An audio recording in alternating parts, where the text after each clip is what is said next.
Welcome back to another episode of The Cut. I am here with a great guest today.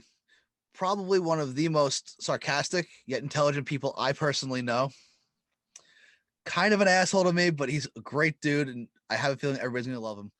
Brandon Cohen, how you doing, man? I'm good. How are you doing, Max? I'm all right. You're actually the first author I have on this show. So Nice. really cool to have someone with a writing background. Yeah. See what kind of answers you'll give me. All right, let's do Um, it. yeah, let's start off with simple stuff. How you got into writing. Like, where did that all Yeah. spark from? So it's funny. I was never. You would think that being someone who writes now, I would have loved reading and writing growing up, but I hated it. I never wanted to read the books in high school. I was in AP English, but I would regularly get called out by my teachers for not having read the books. And they were right. I would just read the Spark Notes and like straight up never read books for fun. Then in college, I was originally a journalism major because I always knew I liked the concept.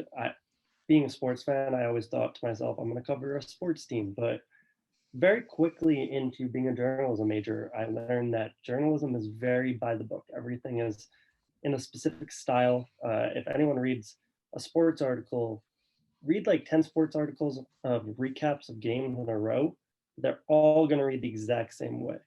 And for me, I'm a person who likes to be very like, I want to be myself. I don't want to be what the books tell me to do. So within maybe a month into being a journalism major, I realized that was not the right major for me. Tried a bunch of different stuff. And then sophomore year of college, I was at Hofstra and I had a creative writing class that really just opened my eyes to the world of writing and reading and everything. Like, um, the first assignment we had was write an essay. That was it. That was the whole assignment. There were kids who wrote 10 pages. There were kids who wrote 1 page. I wrote 3 pages. It was about any subject you wanted. And then I think the assignment that really just like hammered home, like, oh shit, this is for me. Can I curse on this? Yeah, yeah. Feel free. Feel free. Yeah. Yeah, I think the assignment that really hammered it home for me was my professor gave out a hat and he passed out the hat and he said, everybody put down something you've experienced that people don't know you've experienced on a little paper and put it in the hat. And it's totally anonymous. So he takes the hat, shuffles it around, passes it back out. Everybody grabs out a piece of paper. So I grab out a piece of paper that says, I've decided to have an abortion, but I don't know how to tell my boyfriend. Obviously, I have not had that experience, Right. but That's heavy stuff essentially, too. yeah, there were some really heavy things in there that other people got because we turned it in and a few of us would like share with each other for peer reading and stuff. But I had to write a short story being a woman deciding to have an abortion and not tell her boyfriend. And I literally went up to the professor and I was like, can I do that? I'm not that's not me. And he was like, a big thing about writing is you need to be able to take on different perspectives and take on different voices. So I wrote it. It went really well, and I ended up kind of getting a mentor-mentee relationship with the professor. And by the end of that semester, I became an English major. I started writing for fun, and I just kept writing. That's awesome. That's a cool kind of assignment too. Oh yeah, that guy was fucking awesome. He's so great. If anyone wants to look him up, Robert Plath is his name. He writes some of the darkest poetry you'll ever read. So, Very and sad. you are a poet too right now. So, is Yeah, that kind of where that all started from? yeah. I mean, I have always been drawn to poetry specifically because like I said, I like to just write in my own style. I don't really like structure and formats and stuff. And with short stories, there's only so much you can do. With poetry, you can just do whatever you want. You can write like you're supposed to follow this rhyme scheme, this like I don't know, just everything. You're like, there's ways that you should do things objectively, but some of the best poetry in the world just makes no sense. Like everything they did was just like, it's like looking at a painting and um it's a painting where like to the average person it might just look like the artist just like spilled some paint and swam around in it, but realistically they thought it through. And there's a lot of poems I've written that I'm like, this looks like trash to the naked eye, but when you like read it, it actually makes a lot of sense and portrays something. Interesting. Now, which is there a personal like style that you've kind of picked that most of your poems go in one style, or do you just say fuck it, I'm just gonna write and see what comes out? um the nicest thing anyone's ever said to me about my poetry, and I'm not saying this, but someone said this was Shel Silverstein style for adults, which Wow. is very nice. But um, I like to think that I write. I like the thought because I write in a very young adult, kind of simple to read way.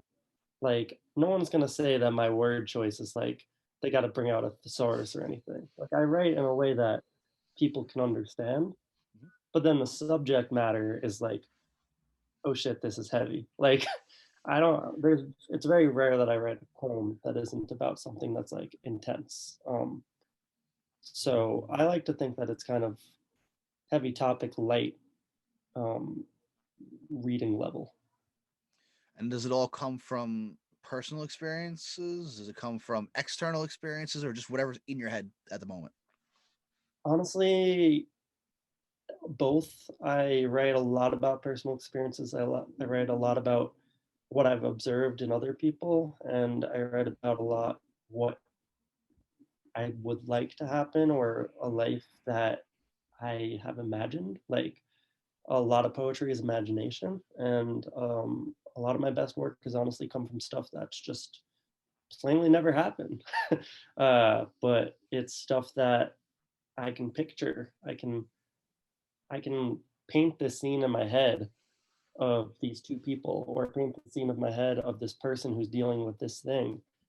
And just because I'm not the person who's dealt with it, or I've never actually been in this moment, I'm still gonna write it because that's what it's all about. You just write things that you think can make people feel things. I really thought of it that way, honestly. So what is there like any sort of poem that you've kind of written that you can point Is to saying what?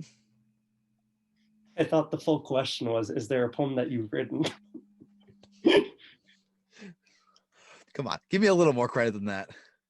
All right. Um, is there a poem you've written that you can point to any one person and say this is about them? Obviously, not saying name names, but like, Yeah. When the book came out, uh, a couple of people I dated reached out to me and were like, "Is this one about me? Is this one about me?" And it's funny when you have to tell someone, "No, this poem is not about you." But yeah, no, most of my poems that are personal, like that I actually are about my life, are written about people. hmm, not about like experiences you've had, or just, I mean, you I don't know, personally. I've written a lot about my own experiences, but I mean, there's also a lot about my relationships with other people. Interesting. Now I know you. Yeah, You and I go way back. I Um, have not written about you. no, hey, listen. I wasn't gonna ask that. Trust me. I know how our friendship is. I did not expect it.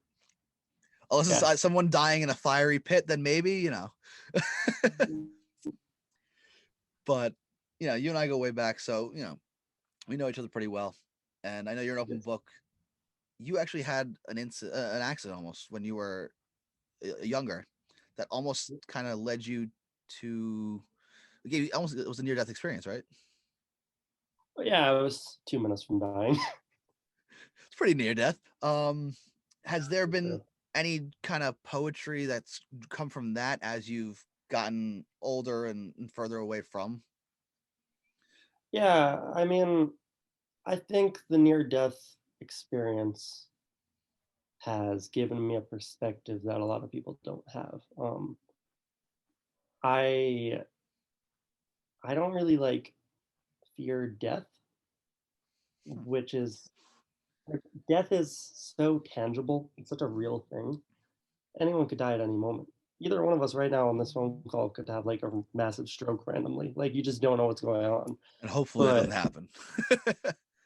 then I wouldn't have to see the beard anymore. But um but yeah, it's just I write about death in a way that's very like it's just there. It's like right there at all times. And like I have always been afraid of the process of dying.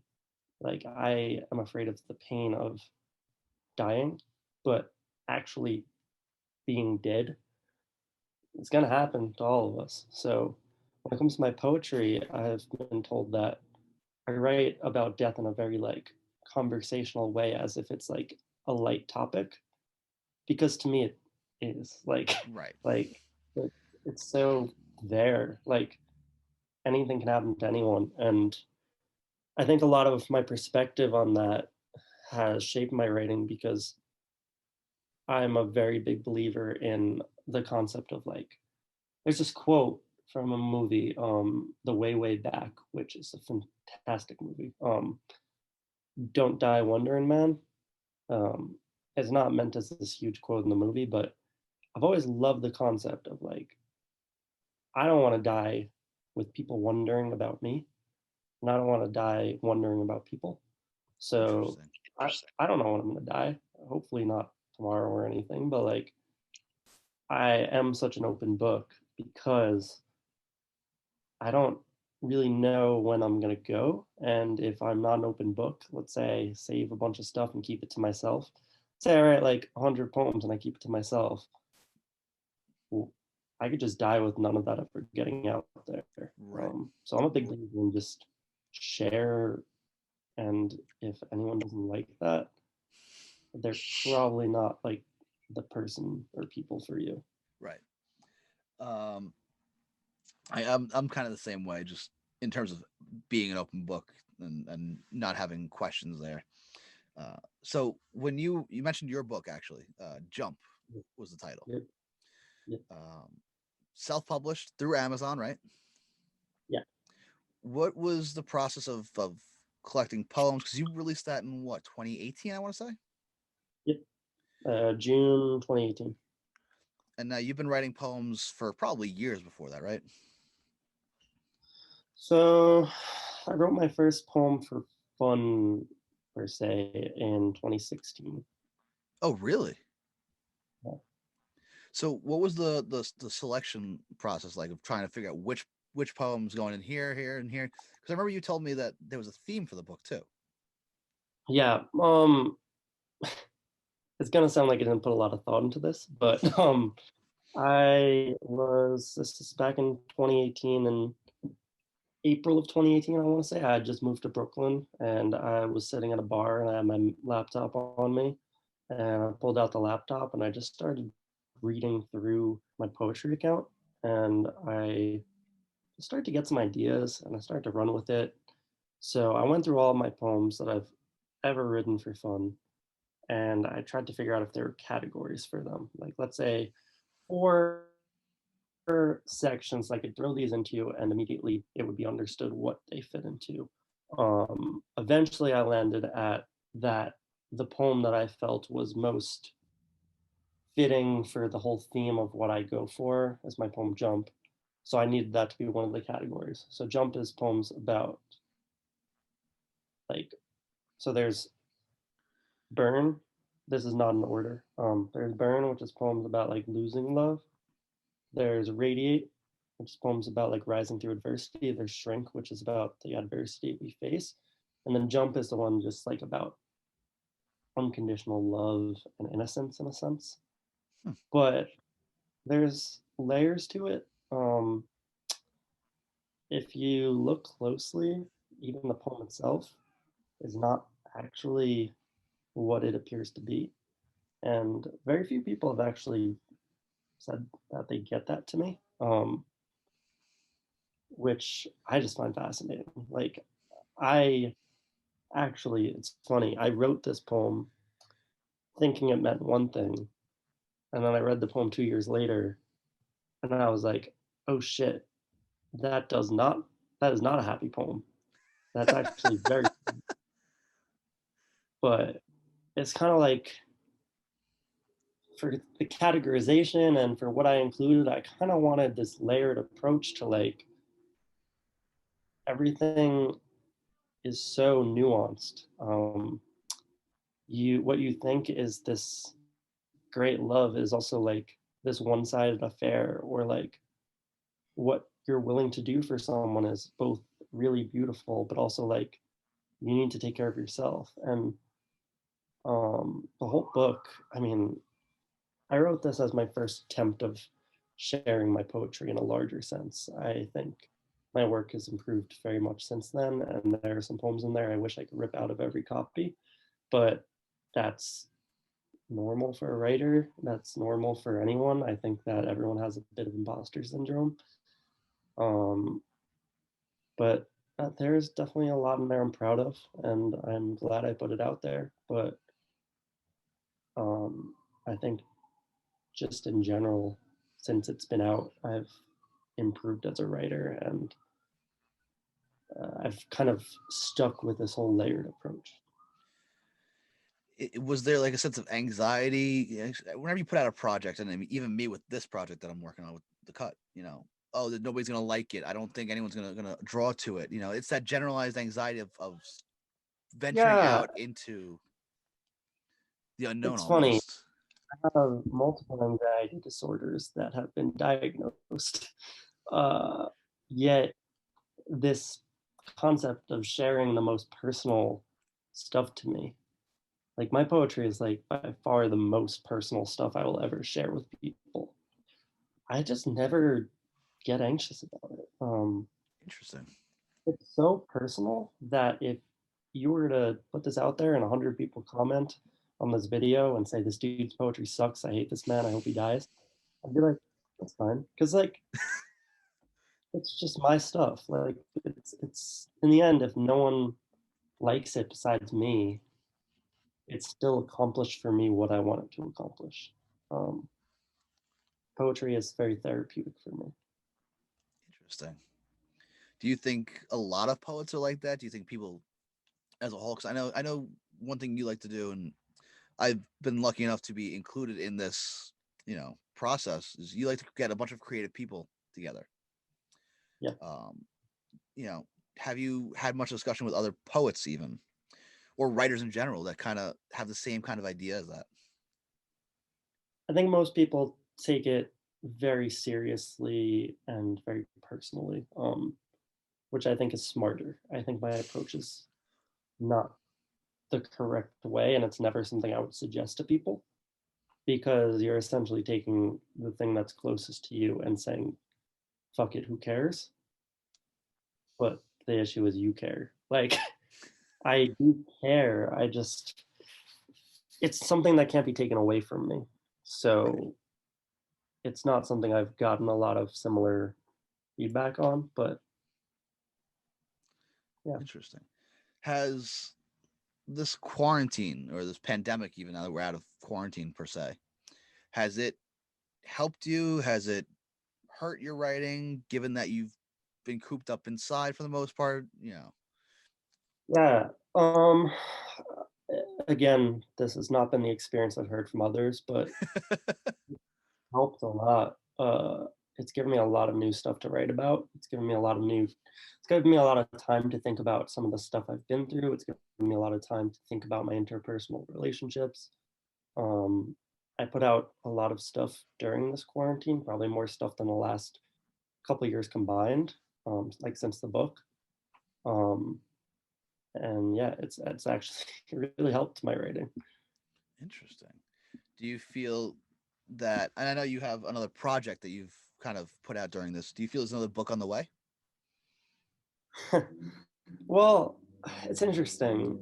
There can be, but I don't know if that's what I want to do. I put out these two zines, and the zines raised between them over $800 for different charities. What is a zine? Great question. A zine, I don't know if this is a textbook definition, but a zine to me is a collection of different types of arts, or it could be the same type of art, but it's a collection of art um, in short form in terms of like, think of like a little mini magazine. That's the best way I can explain it. A mini magazine of art. So for me, the first zine, I got a whole bunch of creatives together. I had them give me a couple of works of theirs. I sifted through them. I picked out the best ones. I put them into the zine. I had Emily Hutton is her name. She helped me design it. We put it out there, sold it. Typically, a zine would be printed, but given the current state of the world, it's a little difficult to start printing and distributing something. Right. So we distributed it as a PDF. All proceeds for that one went to LGBTQ and people of color artists that are out of work due to quarantine. Um, and then I redid the process. That was in March. I redid the process in October with only my own poetry. Interesting. And that one kind of goes hand in hand with the book in the sense of the the zine that I did on my own. I'm more proud of the writing than the book. The book I'm more proud of because it's the first thing I really put out there and let myself be out there in the world. The zine is something I think the writing is far better. It follows a story. I'm not going to tell you the story because anyone who reads it should read it subjectively and have their own ideas of what I'm writing. But that one's entirely my own work. I designed it, I wrote it, and that one, all the proceeds went to the Philadelphia Bail Fund. Interesting. So this has all been very much charitable work instead of Yeah, and profit for you. that's the thing about writing a book. I think I'm going to write a book again when it feels like I want to do something for myself. But right now, it's very hard to do something for yourself. The world is ending. Everyone's poor and dying and sick. And it's just, if I have enough stuff to do something new, right now, my thought process entirely on how can I help the world. Give it a couple of years, I'm sure we're going to be back in somewhat of a normal society and people will get their jobs back. And I mean, that's just a hope. That's when I can start thinking of what can I do for myself to better myself and my own name. But I also just, I'm not someone who wants to be like famous. I'm not someone who wants to get rich off this stuff. This is just purely, I love my job. I love what I do. This is just purely passion on the side. So there's no real like direction I'm looking to go in. There's no 5 year, 10 year plan. I'm just writing. Interesting. Do you think it could be something that you could have turned into a job had you chose that route? I think so, but it's really hard. That's a very difficult industry, especially if you're talking about being like strictly an author. That's something where I mean, it's you got to come up with stuff very often. It's got to be real, really, really good stuff. I I like to think I'm that talented, but I don't know. That's someone else's question to answer. So, sticking with kind of poetry, but jumping to another one of your passions. You love hockey. You're a big hockey fan, big time Rangers fan. Yep. Um, at least you're not an Islanders fan. Um, Oh, yeah. and have the Rangers inspired a poem? No, that's Not never yet. happened. Not yet. Not ever. I'm not going to write poetry about hockey. Nothing about how you maybe felt inside internally, even, or use hockey No, analogies, maybe. I don't think so. Okay. um, Next question. hey, listen, because a lot of people like to bridge their two passions. Yeah, no, absolutely. I understand. It's just, I don't think that's Not your style, something. right? Yeah. Yeah. Um, let's stick with the Rangers a little bit. You go to a bunch of games. First off, I'm so jealous of that. I barely go to like one game a year. Um, I go to 10 to 12 games a year, I would say. wow, it's impressive. Usually pretty close to the ice. And Now they I'm have just it. trying to make Yeah. And they haven't tried calling you for season tickets yet? Uh, I personally am never going to do season tickets because that's just too much to do. Yeah. But if anyone listening wants to give me season tickets, I mean, I'll just go to the game. I don't mind. Um, I completely forgot where I was going with that. Oh, do you ever, see things like in public, that make you think and maybe inspire something later down the road? And because we know Rangers fans are a wild bunch, especially on the trains after games. Are there things that you maybe pick out from being in a public space that might inspire anything within you? Not sure I get the question. So you said that uh, you write a lot about other people sometimes and so will you pick Yeah, out random like a random couple on the train that you see an interaction maybe, or is it just about people you know? um, it varies. There's some poetry about people that don't even exist. There's some poetry about people who I saw on a subway. Yeah, there's some people. I don't know. There, it could be anywhere. Inspiration really comes from anywhere. How did you get into what sparked your love for hockey? I grew up watching it. I gave up on hockey during the 2004 lockout. I was extremely upset they had the lockout. But then a couple of years later, my friend at the time tried to get me back into hockey. I watched one game and I was immediately back in. I love the sport. It's the only sport in my mind that you can't look away at any point. Interesting. I mean, it probably is the most true statement there.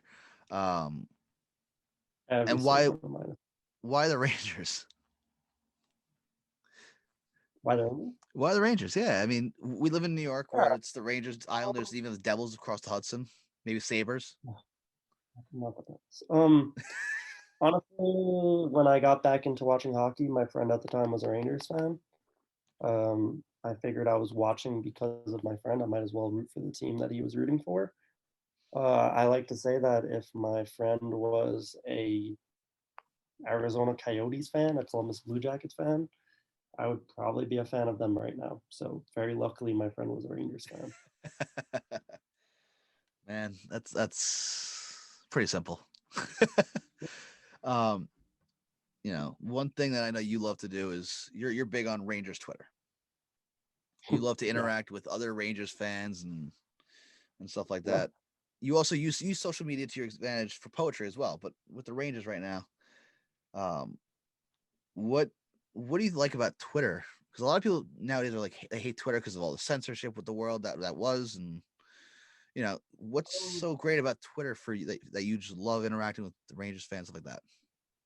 well, I like the news aspect of it in the sense of if you want to get the news as quickly as possible, Twitter is going to be the place. Everything's reported first on Twitter. I can keep up with the different beat reporters. I can keep up with the different people who write articles about the team. It's just the easiest way to follow everything. And in terms of myself, I have a lot of thoughts to share on a daily basis about the Rangers.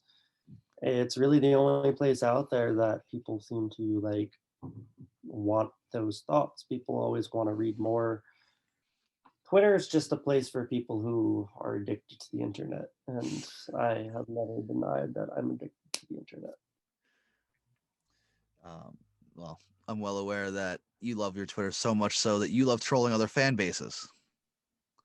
I don't know what you're talking about. Get out of my eye. So much so that you even get your friends in on it. Um, I don't know. Who are you speaking of? Let's be real here. Yeah, you texted me one day. I need you to change your account to pretend to be the Dallas Stars. Yeah, so that might have happened. Yeah, so a beautiful thing about Twitter is you can be anyone at any time. I only do this with hockey because I've grown to get a following of people who seem to put up with my antics. So the specific time you're talking about, I had texted you to beat the Dallas Stars. I was going, I believe what I had you do is I had you tweet that Matt Zuccarello re-signed with the Stars, and then I quote tweeted you as an NHL insider, Boob McKenzie, and Beloved Boob McKenzie. I quote tweeted your tweet and gave the details of the contract. That time really took off. There were also a couple other times. The Tampa Bay Lightning subtweeted me. The NHL on NBC Sports, they actually said, "We're on with the Bob McKenzie, the real Bob McKenzie, not the faker on Twitter." That was about me. It's been an interesting road. What prompted you to say, you know what, let's just fake an NHL insider? I mean, I know a lot of accounts do that, but you keep it your own account. You don't make separate accounts. No, yeah, I do my own account. Mostly because I realized that this country, no one pays attention to facts. Not to get political here, but like no one actually reads anything. They kind of go. And I realized it was very simple to trick people because the average IQ in America is like 25. So I was right. I mean, I still trick people who know I do this. So I will yeah, I was never. mostly Yeah, bored one day and figured I'd mess with some people. I will never forget the time you became a French reporter. Oh yes, Because Rene yeah, or something. He tweets in French. So what I did was, he always tweets in all caps, and he always tweets first in English, then in French. So I came up with a rumor that's completely false. I translated on Google Translate into French. I tweeted the English version, tweeted the French version. Boom. Pretty simple stuff. because I remember texting you that because I have a group chat with a bunch of my friends who love hockey, and I remember Yep. texting you directly Yep. that one of your tweets was actually sent in that group chat, and it was that one, Yep. and you had a blast with that one. That was a lot of fun. I actually had a very long conversation with someone in French who was not understanding that I was making this up. And they just kept talking to me in French, so I kept Google translating responses to them. Maybe to this day, they still think it's true, but I don't That's know. wild. Yeah, I definitely like going with my bits. I like to keep it the thing as long as I can. Dedicated to the craft. I respect that. Jumping back into poetry a little bit. What? I'm trying to think how, I think I had to word this so I don't get a snarky comment back from you as Doesn't you're sound like as you're so famed for. about. What would you say is your favorite part about being a poet? I think for me personally, like for myself, I have a great outlet to get things out of me. I definitely am an emotional person, and my poetry allows me to get that out of my system. Like, not that I don't want to be emotional, but get a lot of the feelings down, get them processed, get them worked out. For others, I think in general, if you're a writer, the most wonderful thing you can hear from someone is, "This made me feel XYZ." Like, anytime someone says like, "This made me feel something," you can help someone process their own feelings or feel something or just experience an emotion. It's wonderful. I know a lot of writers will sometimes write some scribbles that never really see the light of day, um, about something kind of random just to kind of get the brain going sometimes. Um, I know you're a big fan of Eggo waffles. Where are you going with this? Have you ever written a poem about waffles? No. No. Oh. No, no. I've written some weird poems, but not egos. No. I can't capture them words. They're too. Do you think that could be a sponsorship you're gonna look for the next book? I think the problem is if they sponsored me, they'd have to go out of business because I'm responsible for so much of their revenue. Oh man. Um, what do those scribbles end up looking like for you? Are they ideas? Are they full poems? Yeah, so I don't actually do that. All my poems are written. Um, like I have no poems that aren't finished. Huh. I do write notes, but within 24 hours of writing the note, it either becomes a poem or it goes in my trash. I don't leave thoughts sitting. My thinking is if you leave a thought sitting, your feelings are going to change and Hmm. the poem won't be authentic. So every single poem I've ever written in my life, the first draft has been written within 24 hours of the finished copy. Wow. Does that include, just looking over, fine tuning, just kind of everything, Yeah, editing top to bottom? everything is done within 24 hours. Is that a goal of yours to make you write at 10:30 in the morning? You have to have it done, or is it just so I, happens I've to be that way? I've never written something because I want to sit down and write. I write because something is happening, like something is coming to me that I need to write down. I will never in my life, if I ever do this, it's the day I should stop writing. I'm never going to sit down and say, I'm going to write something today. I'm going to write something because I have something that's come to my head and I want to write it. Hmm. But once you do write it down, it's I got to get this done. I want it to be finished. 24-hour clock. Interesting. Has there been a moment where you woke up in the middle of the night because something happened, whether it's in a dream you saw or and you're like, I got to write this down? Yeah, plenty of times. Do you see a lot of times you hear songwriters say, it's just poems set to music. Do you ever see or hear music as your, that would be set to your poems maybe?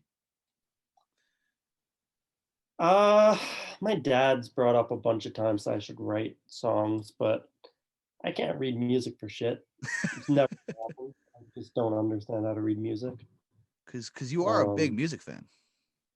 I love music, but I just I don't know. I got a ukulele for my birthday and I still can't learn that shit. And it's fucking what is it, March or January? I don't know what month it is, but it's been long enough where I really should have learned by now. So I'm not seeing a musical career for myself.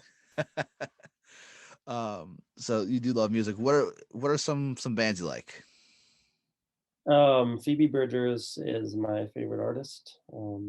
I have a tattoo in inspiration of one of her albums. I have a flag in my room of another one of her albums. She can do anything, and I think it's incredible. Julian Baker is another great one. If you want something that really captures the angst of being alive, the anxiety of being alive, she really just hits home. The most beautiful album I've ever listened to is Hospice by the Antlers. That inspired another one of my tattoos, but only listen to that one if you want to cry. It's devastating. It's truly a devastating album.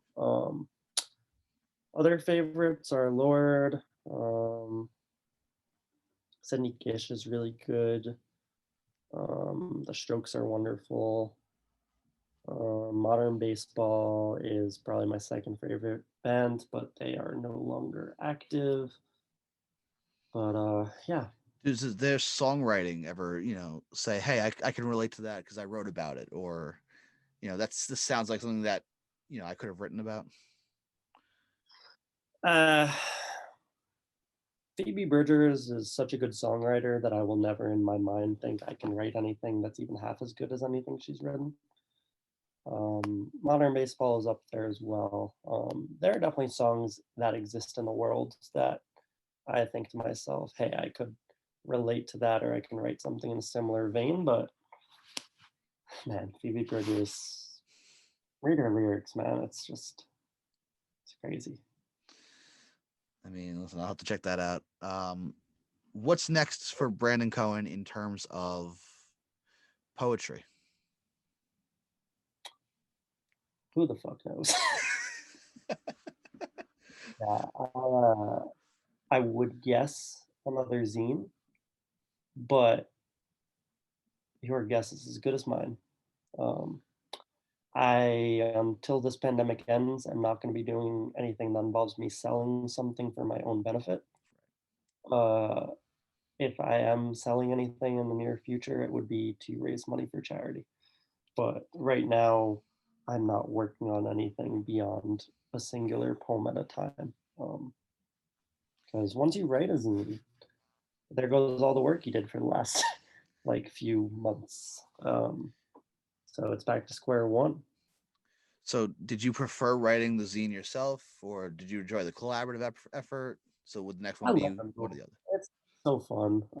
Both of them were great. I like that the one I did myself was easier to stick to a topic and create a storyline because, like I said, there is a storyline to it. The one that I did with other people, the theme is very clear and it all goes together. And I think all the work in there is wonderful, but it's less personal because it's only one thing is mine. Right. But I do think it's more powerful in the sense of there's all these different forms of art and all these different perspectives, and they're all coming together. Is it all written word? Is it, or is it like photography? Is Yeah. it? We got photography, art, written word. And where can listeners find these zines? So the zines, you got to reach out to me. They're PDFs, so you can't find them online. But zines, you can reach out to me. And how can they reach out to Um, Good question. you? You want to drop Uh, the socials? I mean, Instagram's probably the best way because I don't really want to be giving out my email or anything. of course. Instagram, I am BCO04. I'm also someone you follow, so you can go into Max's Instagram and my name, Brandon Cohen. I also have a creative Instagram, which is just BCO Creative. All right. Um, anything you want to kind of put out there into the world for people to know? Yeah. If anyone wants to start like a, you already know this is gonna be a sarcastic comment. Yeah. If anyone wants to start a way to get Max to shave, I'm thinking like, what if, like, you did something where like I'm putting you on the spot here. What if you did something where like if you raise $500 or something for a charity, you shave something like that. I'm putting it out there in the world. It's something I I would will definitely consider. I will help you reach that goal because I am so dedicated to not having to see that thing on your face. And And I'm sure listening to this will agree with me. you said something before we started recording. I looked like the Gritty's love child. No, that's much nicer than what I said. Um, yeah. Your like parents listen to this because I don't want to say anything too mean. Yeah, go have at it. All right. I said that you look like Gritty had a deformed child. By the way, people, he's since this is not going to be a YouTube video, he's saying this with a straight face. Yeah. It's just the beard. It's really just the beard. It's just oh man, it's gotta go. I would consider though something like that, where if I raise X amount of money, I will. It's definitely Yeah, crossed my mind. get on that. I'll give all the money myself. I don't care. Just get that thing off your face. Well, Brandon, it's always a pleasure talking to you. Well, for you at least. Um, and I really appreciate you doing this, coming on. Yeah, Anytime, anytime. anytime you want to promote any sort of poetry, feel free to reach out, and I will gladly help you out and support that. Um, it's great stuff. I love it. We're actually going to be giving away a copy or two of your book, Jump, through social media. Um, and I'm really excited for more people to hopefully hear this and get to know you as well as your poems. Yep. Sounds awesome. Thanks for coming on. Stay safe, man. That's the biggest thing. And let's go Rangers. Let's go Rangers. All righty.